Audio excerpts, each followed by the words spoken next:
Good afternoon. Welcome to Made by Granat. It's Anna here. Welcome. Thank you all for being here today. I have, officially reached 600 subscribers at Made by Granat, and that means that we are starting our giveaway journal. And the one that has the most votes is this book. We are going to make this I am going to make this into a junk journal that will be given away. We will have a lottery when the channel hits a little more subscribers than 600. But we will start it today. And as per usual, when I am starting a new journal, I'm gonna gut it and take out the insides here. So I'm just gonna grab my craft knife.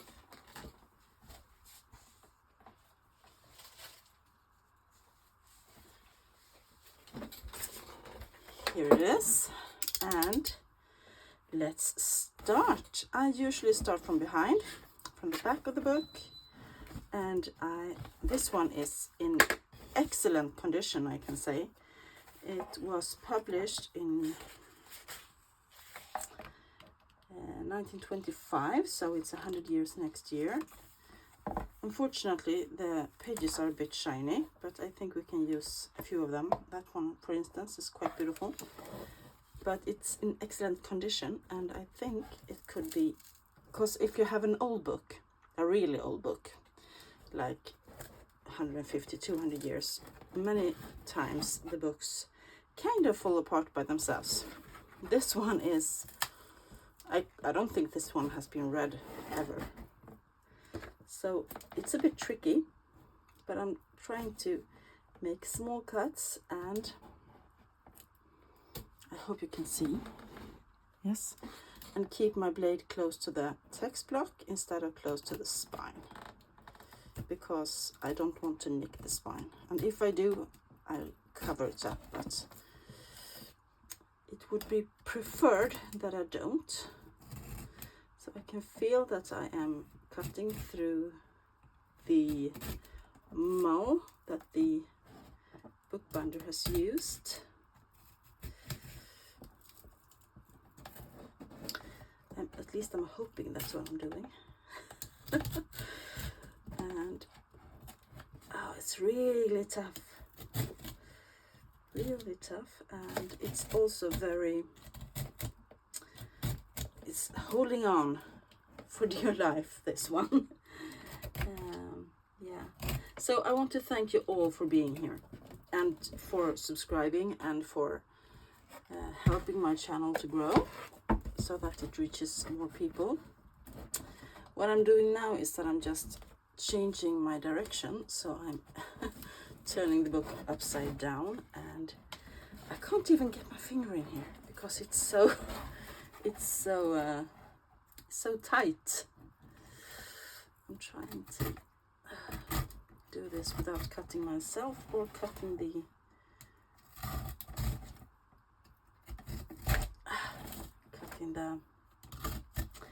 spine. I wonder what I'm cutting through here. Ooh, finally. As I said, I don't think this book has ever been read because it's in such a good condition. And now let's move on to the front, and that's easier to just fold the text block away from the spine like this and cut close to the text block. Maybe I can do it from this way. Close to the text block and not in the spine if you can avoid it. That was not small, delicate cuts. That was a big cut. But let's hope that it survived the spine, that is. Let's see if I cut it or not. No, I don't think I did. Great. Oh, I'm so glad. So let's clean this up a bit, and then I'm just this is in, as I said, in really, really good condition. So I'm just gonna clean it up, and then I'm gonna put in some new bookbinders mull, and I will let it rest overnight. So I want to start by, as I said, cleaning it up. So I want to see if I can rip off some of this.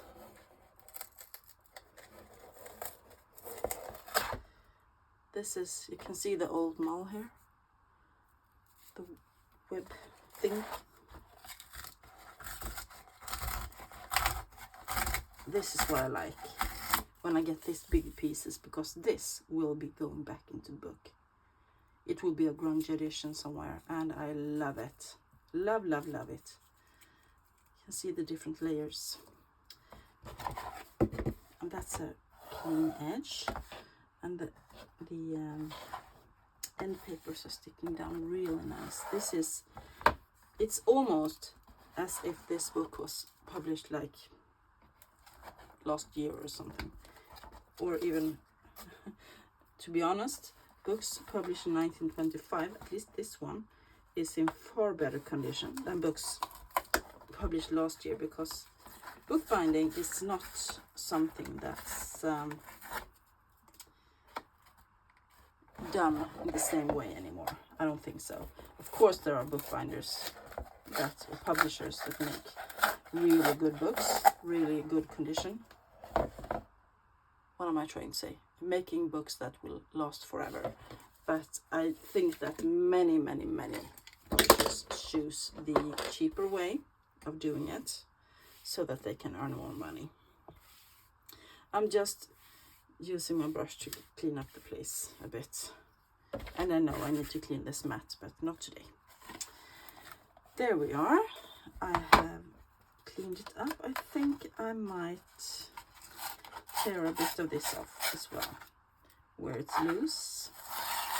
But I will not force it, because I will glue it down instead.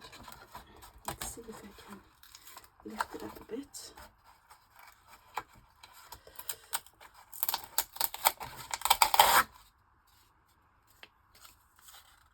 Yeah, I can use that as well. I'm collaging, for instance, or making little tabs.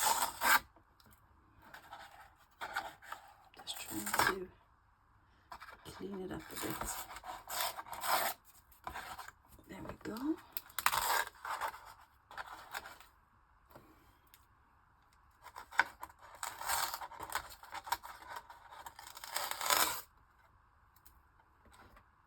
And up here as well. There we go.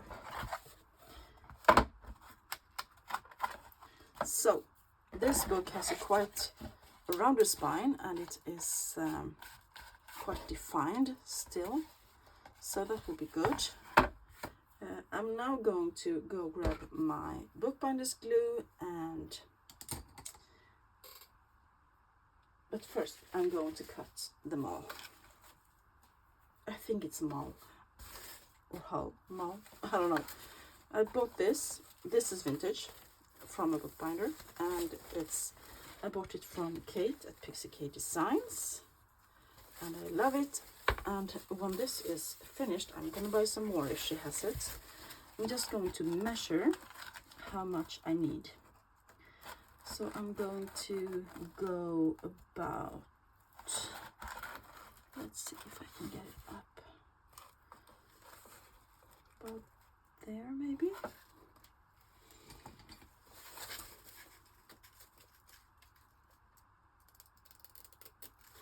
Let's see how wide we need it to be. I want it to go over here so that it really keeps it the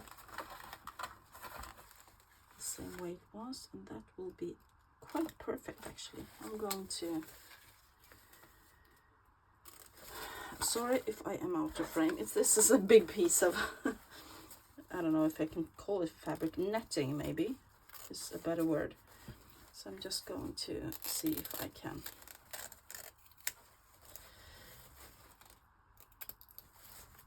Oh dear, it's really raining outside. I am so sorry if it's a bit dark.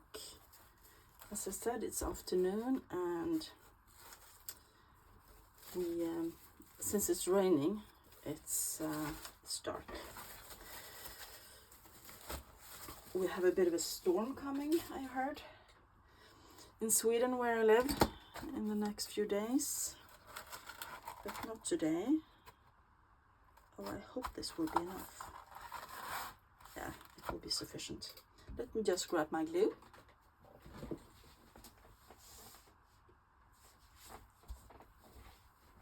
Here I am. This is my new favorite, the Kohlall Bookbinder glue. Bookbinding glue. I love it. It's a bit more liquid or flowy than the one I used before. So, and has a nicer smell. And I can actually see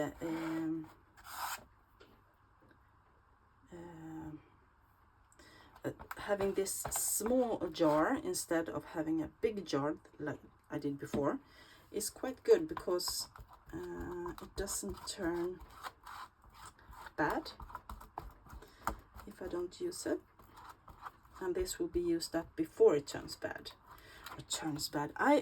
I think the other one I have started smelling a bit funny, and it got thicker during time, because every time I used it I did like this, and of course I shouldn't be doing this. I should be pouring a bit of glue onto something else and then using my brush to brush it on, but and also it got in contact with the air, and that makes it thicker for every use. So that is one advantage of having a smaller jar, I think. This one I think I have used this for a month, maybe 2, and I'm almost halfway, so I think it's better to have the small jars. Yeah, maybe you even can hear the raining against the windowsill here. Really nice. It's the kind of weather when you could, or I would prefer to lie on the couch with a good book and really just on a blanket and, you know, being cozy. That's my favorite thing to do when it's raining like this. And then I'm just taking them all and plopping it down, trying to decide which way I want up. I think this one. And I am going to use my fingers and my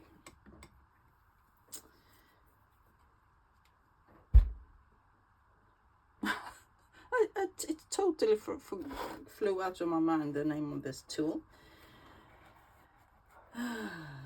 Bone folder, that's it. Thank you. Do you want to know what it's called in Swedish? Because in case you don't know, I live in Sweden. That's why I have a bit of a broken English, not with a dialect, you know. I don't speak it as my mother tongue.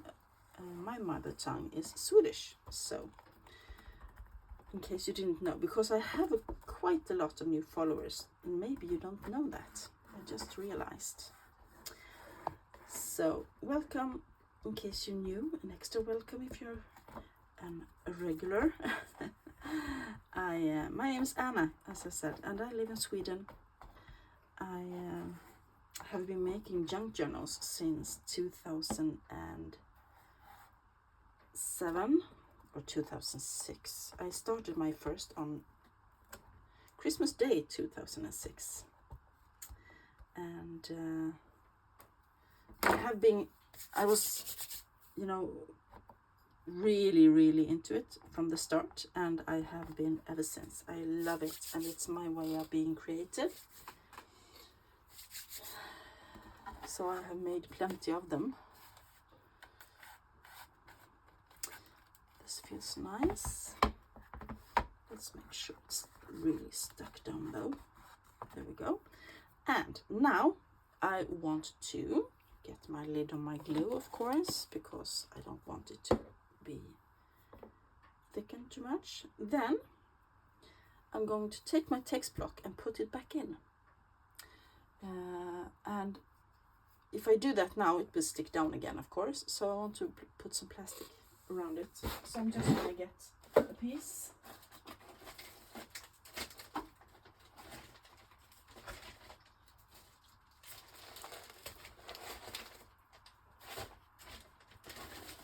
I'm very sorry if this will make a little noise, but this is just a piece of packaging that I have for this purpose.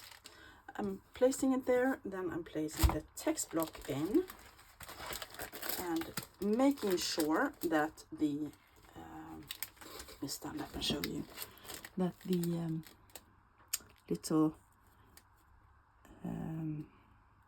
the wings of the book, if you want, is pushed into the hinges so that it really sticks into the roundness of the spine. That makes, and if I do this and then I put it on the edge of a table like this, and then put lots of heavy books on it and let the spine be left outside of the edge of the table, the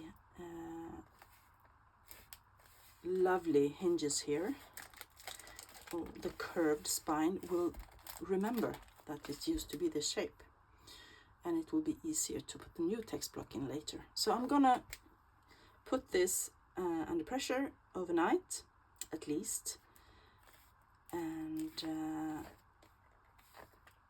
let me go do that, and I will be right back and we can start looking a little bit at the signatures. Okay? Then I'm back. So, what I forgot to tell you was that I had measured the book before I even started. And the book is 21.5 centimeters by 14 centimeters. And if you're gonna do that in inches, it is, I'm just gonna see here at my, about 8.5 inches by 5.5 inches, and the spine is a little over an inch and a quarter, I think. So I'm going to start making my new text block. So I want, if I have a spine that wide, I think I'm going to put in about 9 signatures. I'm going to start with that anyway, and then I can take away if it's too much. And I always start with the plain tea-dyed paper. I also take usually at least one signature out of the old text block and put into the new. One folio out of the old text block per signature. That's what I want to say. So 9 folios at least. I also usually take other folios out of old books. The older the better. I have books from the 17th and 18th century, tons of them, and I love to use them. Or books with interesting images. I love to use old vintage ephemera.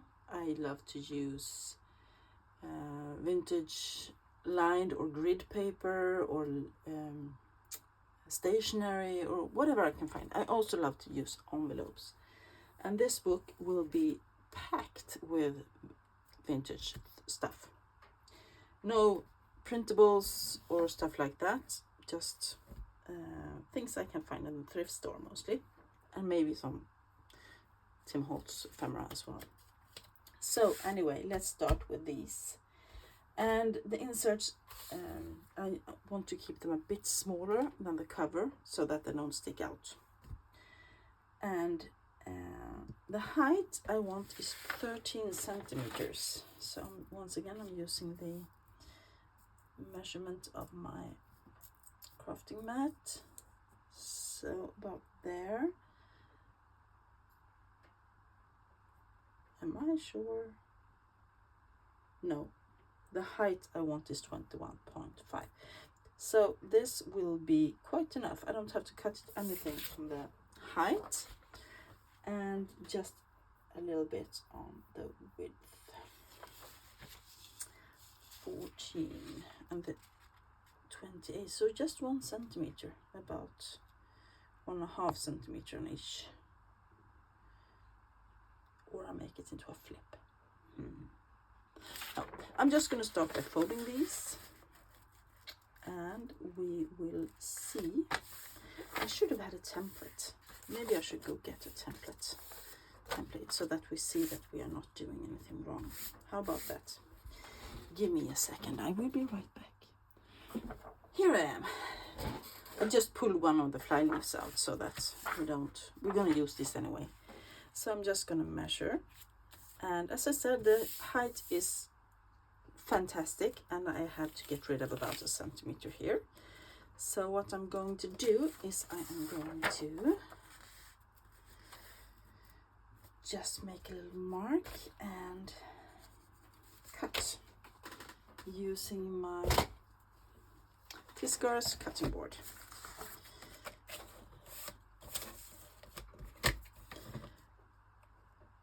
And in some of these I don't want to cut them, I want to make a fold instead and make a flip out, because I love flips.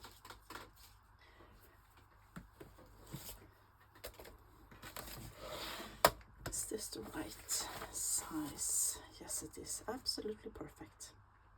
So I'm going to stop by folding all of these. Anyway, as I said, my name is Anna. I live in Sweden. I live in a small town near Jönköping, which is a town that is on the south end of Lake Vättern.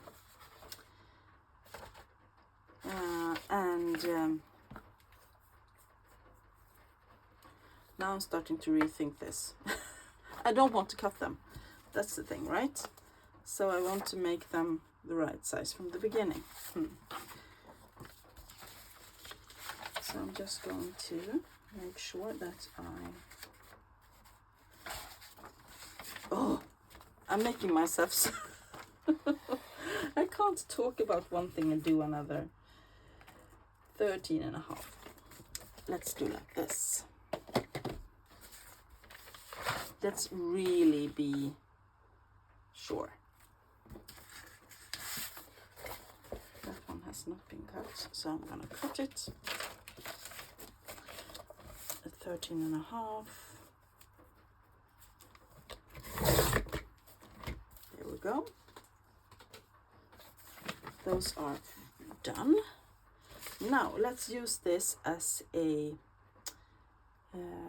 scoreboard instead. So I'm going to do like that and put this down, and then I'm going to use my bone folder again and just run it. And now I have a fold, or a line to fold by. And now I see where my flip can be. So I'm gonna fold it this way. There we go. This will probably be extended by something. I love doing that. For instance, old vintage stuff or something. Now I'm back on track. So anyway, I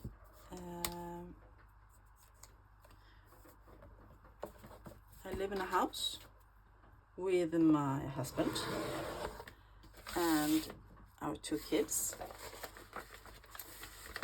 My daughter is 13 years and my son is 12. And then I have another daughter from a previous marriage, and she is 22, and she has her own apartment in the town where we live. We also have in our little family 2 dogs, Salmo and Hannah, and they are Finnish Lapphunds. Really nice dogs, if you ask me. And Salmo is our youngest. He is only 3 years old. And Hannah is, oh, she is 11. She will be 12 in February. So she's an old lady. And it's nice to have another old lady to join me on our walks. So, and junk journaling or making junk journals is my way to just relax and enjoy myself and being creative.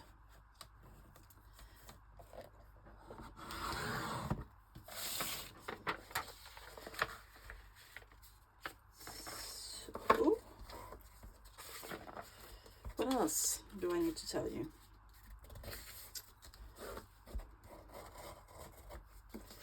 I don't know. What do you want to know? Should we have a Q&A sometime maybe? I can make a poll on my community page and we can have a Q&A. Or if you want a Q&A. We can do one to when I film the 700 subscribers video. We can do a Q&A, questions and answers.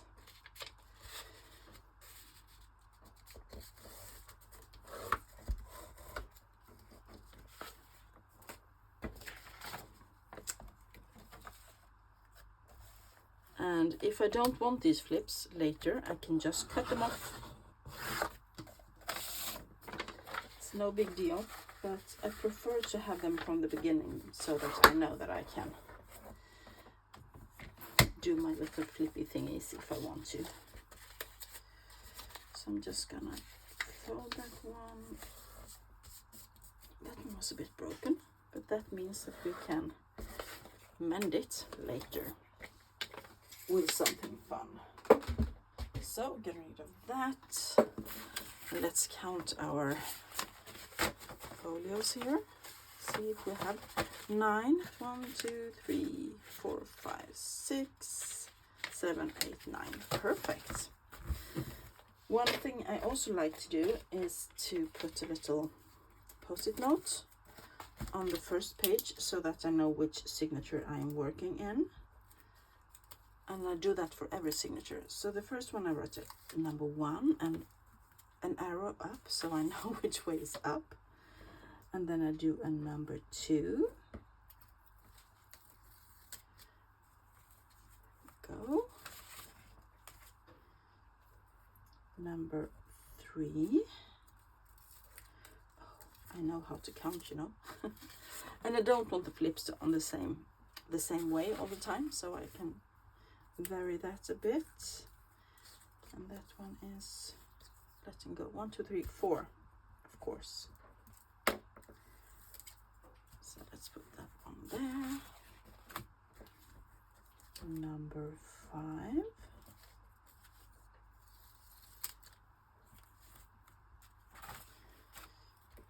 Number 6. And I see that we are losing our light here. The rain took it away real quick. 7.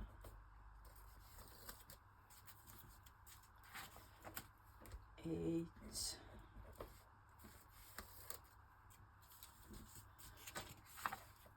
And 9. And I'm just using up little post-it notes that my kids has bought and never used, so I like using the stuff I got. That's my thing, you know. And I also like to go thrifting, but now I'm trying not to thrift so much because I have bought many things lately.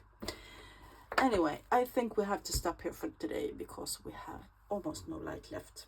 And I will be back another day and show you how much progress I made in this book or this journal. Thank you all so much for being with me today. I hope you enjoyed it. Short and sweet. Give it a thumbs up, like, subscribe, hit the notification bell, share if you like, and if you want to spread that I'm having a giveaway. And I hope you all have a great rest of the week. Please give me a comment down below or just say hi. I will say hi back. Thank you all for watching. Bye.